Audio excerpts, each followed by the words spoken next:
Dear ladies and gentlemen, conference participants and organizers, I'd like to present you my research paper that addresses the problem of computer sampling and quantitative analysis in exploring the secondary functions of questions in speech genres of intimate communication. I am Dr. Liubov Stasiuk from the Department of Applied Linguistics at the Institute of Computer Sciences and Information of Lviv National Polytechnik University. And in particular, the paper that I am presenting today addresses the problem of the value and effectiveness of computer sampling methods and quantitative analysis in data collection and analysis of secondary functions of questions in speech genres of intimate communication.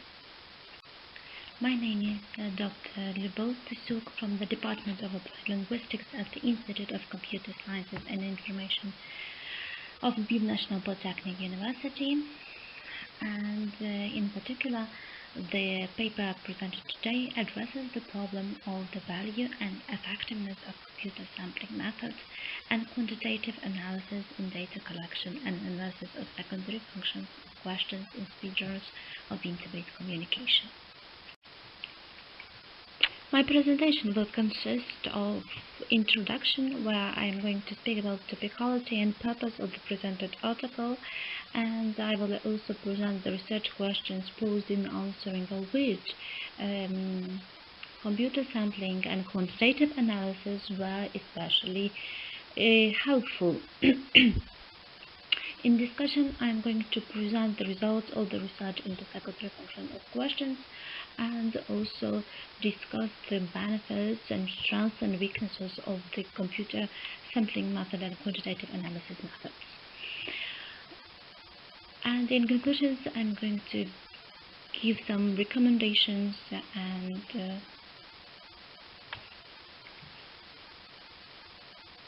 let's start. In the study of secondary functions of questions, a wide diversity of theoretical, epistemological, and methodological approaches have been employed. A wide range of aspects of secondary function questions has been studied. So it's not surprising, therefore, that while working on my dissertation thesis devoted to secondary functions of questions in speech genres of intimate communication, I have been continuously in the process of reformulation and bridge building. I try to do it across the subfields of linguistics and semantics, syntax, phraseology, lexicology, and also across branches like communicative linguistics, computer linguistics, quantitative linguistics, structural linguistics, discourse analysis, conversational analysis, and also I tried to bridge the related fields like psychology, anthropology, relationship studies, philosophy, and this article today draws on examples of such bridge building and opportunities and challenges involved.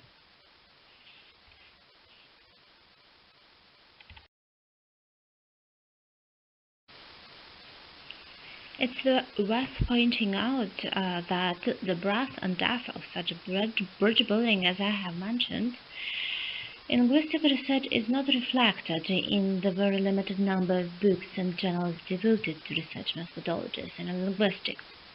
In addition, discussions of research methods appear rarely or briefly in the various forms of dissemination of linguistic research, are often missing from linguistic university courses, or tend to be only discussed as a part of a specific branch of linguistics. Thus, what I aimed at in my presented article was to bring to the fore and to make accessible what can be seen as an under-discussed and opaque subject. In other words, the presented article today draws on examples of such bridge building in linguistic research and opportunities and challenges involved. More specifically, the paper addresses the role of computer sampling and quantitative analysis in eliminating the gaps that existed in the interrogative syntax, speech genres research, and especially in functioning of questions in speech genres of intimate communication. Only a brief review of research literature on questions will show that there is a plethora of research done on questions within linguistics as well as in other fields of science as well. The linguistic research of questions, with a few exceptions, was conducted on a limited amount of sample, and the advance of new technologies has changed the way we conduct linguistic analysis of language and questions in particular. Both my research into secondary functions of questions seem to coincide with major developments both in communicative linguistics and computer linguistics as well.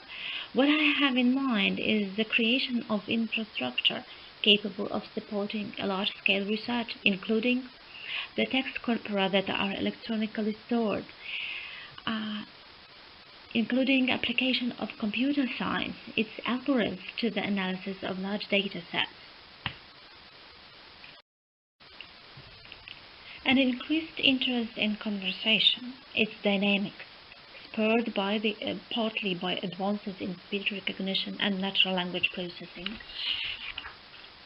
have brought me to revive the interest in questions and linguistic forms by which they are expressed in conversational interaction. The questions posed by me in the investigation of questions of secondary function in speech genres of intimate communication were the following. What exactly, why, and how? What exactly or what in particular are those meanings or functions of non-interrogative questions? You know that it's a common knowledge that questions are roughly subdivided into information seeking and non-information seeking, or rhetorical, that express requests, information, or emotions.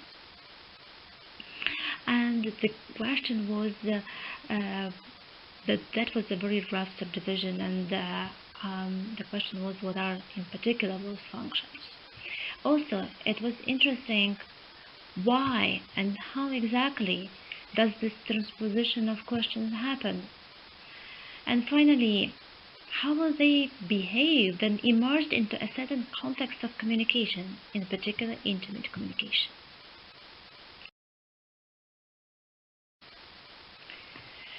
To answer those research questions, I needed a corpus, an adequate corpus, that would yield loads of research results. That kind of corpus should be systematic collection of data, so that I didn't rely exclusively on my intuition in finding the relevant language use. And that kind of corpus should have been restricted on time, genre, and theme. What I was looking for was the realities of language use, a kind of performance grammar of occurrences with a question mark. And I expected to receive a listing of what the speakers actually produce. In other words, my research had to be based on representative sample to discover the realities of language use.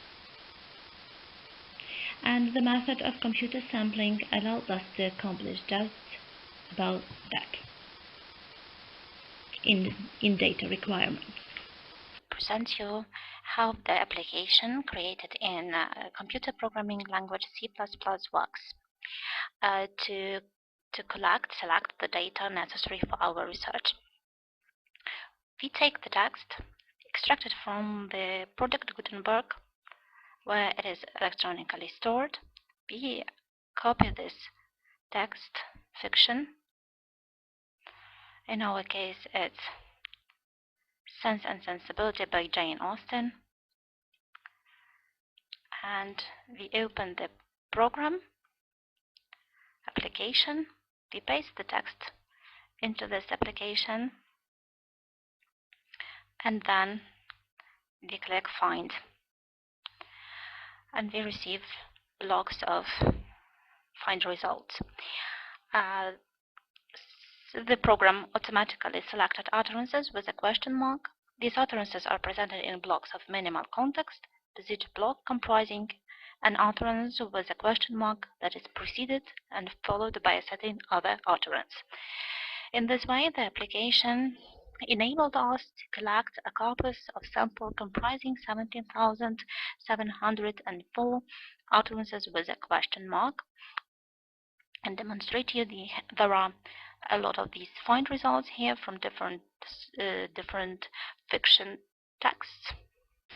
The texts that were uploaded into the application for the search results were extracted from the electronic corpus of fiction texts of English and American writers in Project Gutenberg, but they were not taken only from this source exclusively.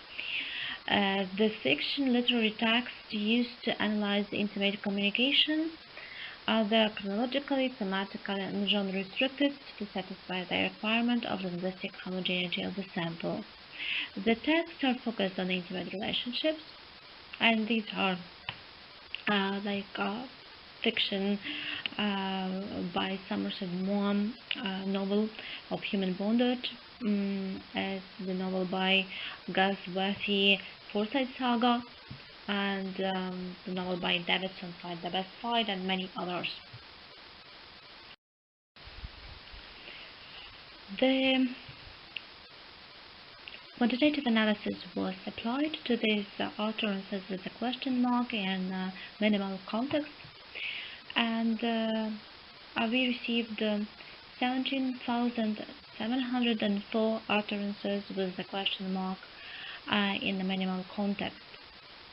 Out of these utterances with the question mark, we have 7,269, and this number is the number of utterances with secondary functions, with questions with secondary functions.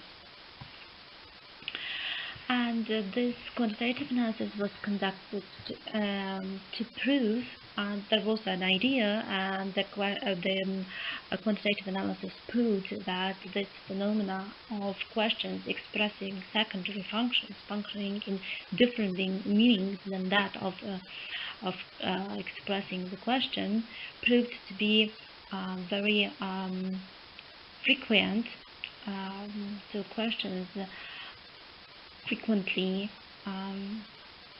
function with secondary functions, and that means that this phenomena, this language usage, is worth further investigation and further analysis, linguistic analysis. And so different types of analysis were applied to secondary function interrogatives questions, like lexical grammatical analysis, speech act and conversational analysis, cognitive analysis, discourse analysis. And let's dwell on quantitative analysis in more detail. It was conducted to check the occurrences, to check the frequency of secondary function interrogative types, and this kind of quantitative analysis results are presented in the charts that follow. The application of structural methods allowed us to distinguish some structural semantic patterns of secondary function questions. In the chart, you can see that the most frequent pattern of questions in secondary functions are patterns without interrogative pronouns or adverbs. These are like questions like, for example, am I my brother's keeper? Are you insane? Do you want something to drink? Second most frequent are patterns with interrogative pronouns or adverbs, like how are you? Where were you? How should I know?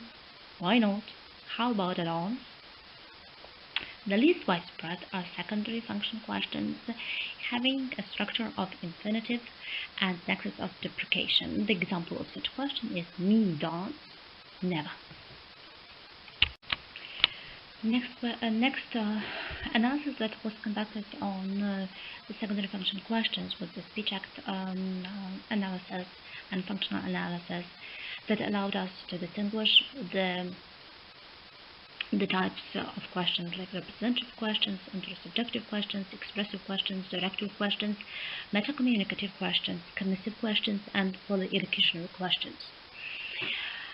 This classification is based on major types of speech acts that were distinguished by Austin and Serre, and also our pragmatists like Polytechnik and Shevchenko. We can see that questions forms can serve to express all the major types of speech acts, and they are especially productive in expressing representative speech acts,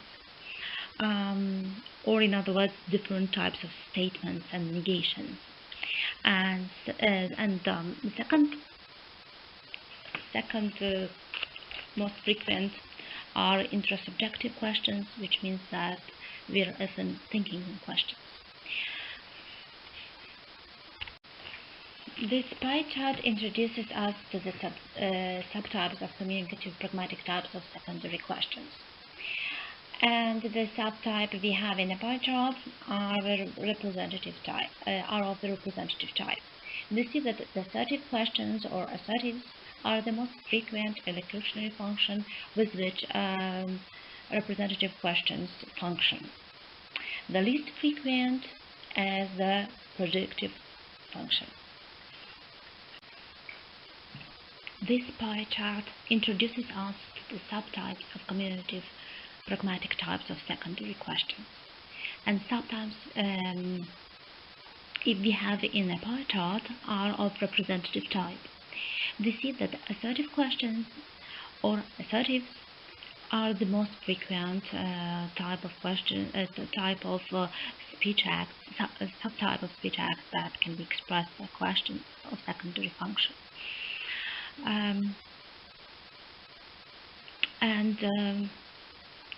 The least frequent are questions in a predictive function.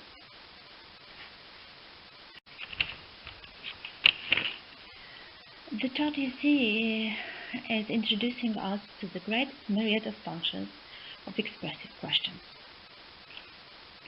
It is the third or the second in interpersonal communication most frequent function of secondary questions, secondary function questions. This chart shows us that secondary function questions are indispensable in everyday communication due to a great diversity of meaning they can express. And if they didn't exist, the conversation would lose its color. This chart will not surprise you because it's a common knowledge that questions like requests, proposals, pieces of advice. Interesting are again the developments within this speech act, this type of speech act, because questions start developing new meanings of prohibitions, implorations, and prescriptions. This chart will not surprise you because it's a common knowledge that questions relay requests, proposals, invitations, pieces of advice. Interesting are again the developments within this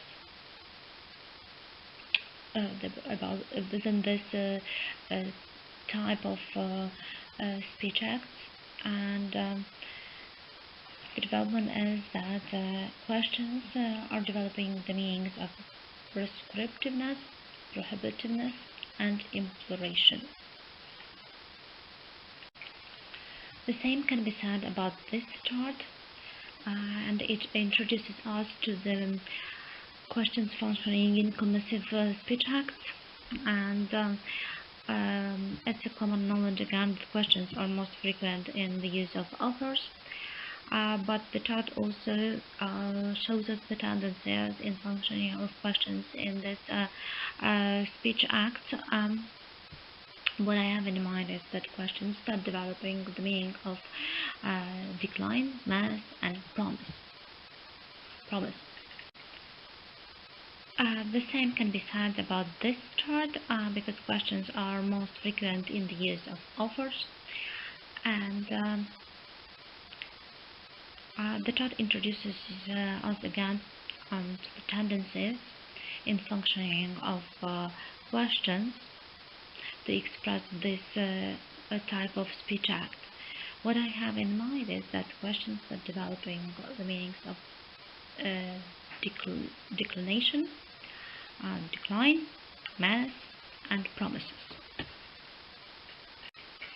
If expressive, communicative, pragmatic subtypes of questions introduce colorfulness into the conversation, meta-communicative questions introduce interaction into the conversation and make your conversation, your speech more lively and interactive. Again, a great variety of questions functioning in the speech act, and I can definitely say that meta-communicative speech acts wouldn't be the same without questions expressing them.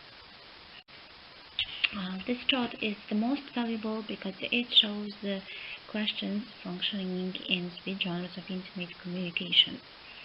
And as you can see from the chart, the most frequent questions we can find in intimate speech genres are expressive questions, and it's not surprising, and they are most frequent in speech genres of talk in relation terms and in speech genre of intimate conversation.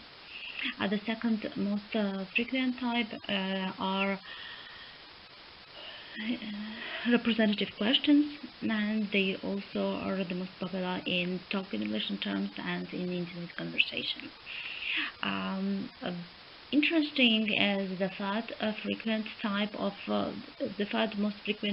questions in intimate communication, because these are directed questions, but don't be surprised because these aren't any mandative questions, prescriptive or prohibitive questions that are most frequent, but on the contrary, these are proposals, requests, advices, and imperatives. The discourse analysis and quantitative analysis also show that in 1/3 of the cases of secondary function questions functioning, they have appeared to be a part of larger units of discourse, and these are speech acts, and these are speech genres of intimate communication. In less than 1/4 of cases is interpersonal intimate communication. Discourse analysis and quantitative analysis also show that in 1/3 of the cases of secondary function questions functioning, they have appears to be a part of larger units of discourse than the speech acts, and that is speech genres of intimate communication. And in less than 1/4 of cases, it was interactional intimate communication. Summing up the charts and numbers, I want to draw your attention to this secondary function questions map. It represents a striking and remarkable conclusion that could be drawn about questions that can express myriads of meanings, encompassing all the speech acts and their subtypes, and shows strong tendencies to developing new meanings. Quantitative analysis method was used at each stage of our research into secondary function of questions in speech genres of intimate communication. Quantitative analysis helps us to verify our linguistic analysis findings. It was used to check frequency occurrences of questions and percentage correlations. The frequency count of utterances with a question mark indicate that questions in secondary functions are a widespread phenomenon in language use, and thus questions can be classified dichotomously into primary questions questions in a primary function or primary function questions and secondary function questions. And it made it clear and obvious that the questions in secondary function require a detailed analysis of this manifestation of this property. Let us now looking at the quantitative analysis method strengths. And first of all, I would like to say that quantitative analysis, as the charts show, has been also conducted at every stage of linguistic analysis, structural types. They are also checked for frequency of occurrences, as well as after the speech hacks analysis of the communicative types were checked for frequency occurrences and so on. And these results drawn from the quantitative analysis helped us to build adequate classification of a question, of different types of questions, different types of secondary function questions, and to draw some conclusions on the tendencies in their functioning. It has also helped us to indicate the frequency of questions in secondary function indicates the prevalence of this property in questions in the corpus selected for analysis, and determining the frequency of manifestation of interrogatives in the secondary function is one of the reasons to consider this property essential for the construction of the autonomous classification of interrogatives and a detailed analysis of the manifestation of this property. Quantitative analysis has some strengths as far as our research is concerned. First of all, the quantitative analysis was used to confirm the conclusions about the peculiarities of the functioning and classification of the types of secondary function questions. At each stage of linguistic analysis, a quantitative analysis was conducted, and it helped us to verify our conclusions and conclusions received as a result of linguistic analysis, and others, and to check the frequency occurrences and draw some conclusions on the tendencies in the questions functioning in secondary function. Besides,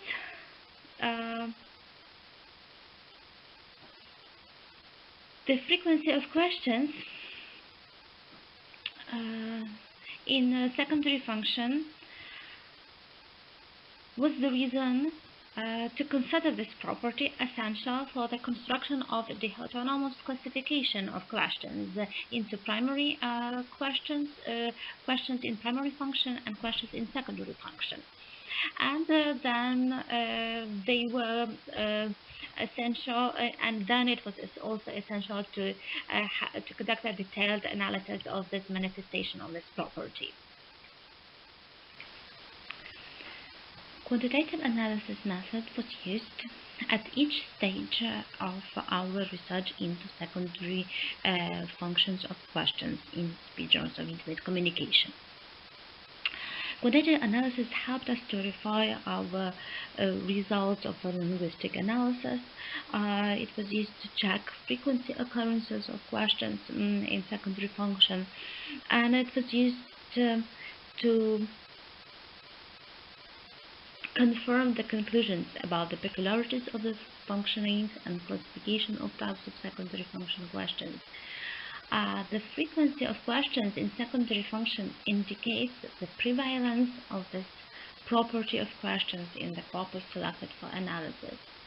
And the determination of the frequency of manifestation of questions in the secondary function was one of the reasons to consider this property essential for construction of the dichotomous classification of questions into primary function questions and secondary function questions, and also was essential for detailed analysis of the manifestation of this property of questions. As for computer sampling method, I would like to stress some of its weaknesses and strengths, and also to point out the opportunities it opened in my research. First of all, let's begin with the strengths of this method. And the most important advantage of using computer sampling methods for linguistic research is that it allows you to base your findings on a systematic collection of data. In other words, on empirical research, and not to rely entirely on your intuition for providing the examples of language use. As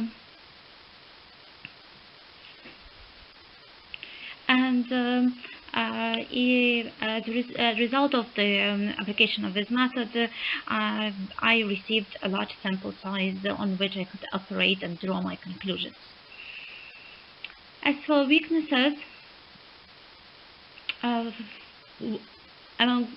a few that I can that comes up to my mind is that the application that was designed produces the blocks of text and has no other tool sets for further linguistic analysis, and the further linguistic analysis was conducted manually, mechanically, by hand.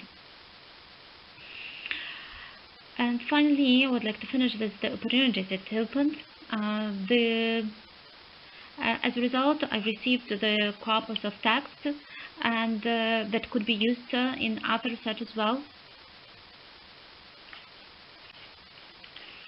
As far as computer sampling method is concerned, I would like to emphasize a few of its weaknesses and strengths and the opportunities it opened before us in the research. So let's begin with strengths. The most important thing about using computer sampling method in this research was that it gave us a large sample size.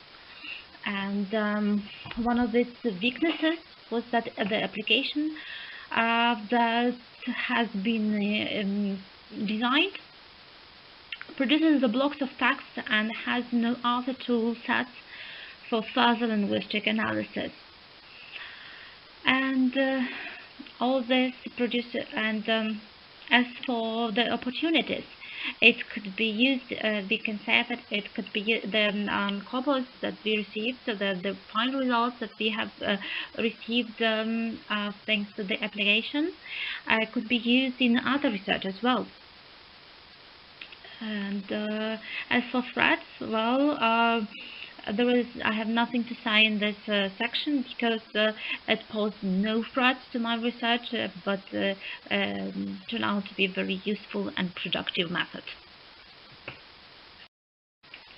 To sum up, the computer sampling method allowed us to achieve the goal of collecting a large scope of sample data. It helped us to realize our strategy for representative and homogeneous sample. And finally, the corpus of intimate communication text has been created based on which further research into language and intimate interaction could be conducted. And finally, it led to success in my research.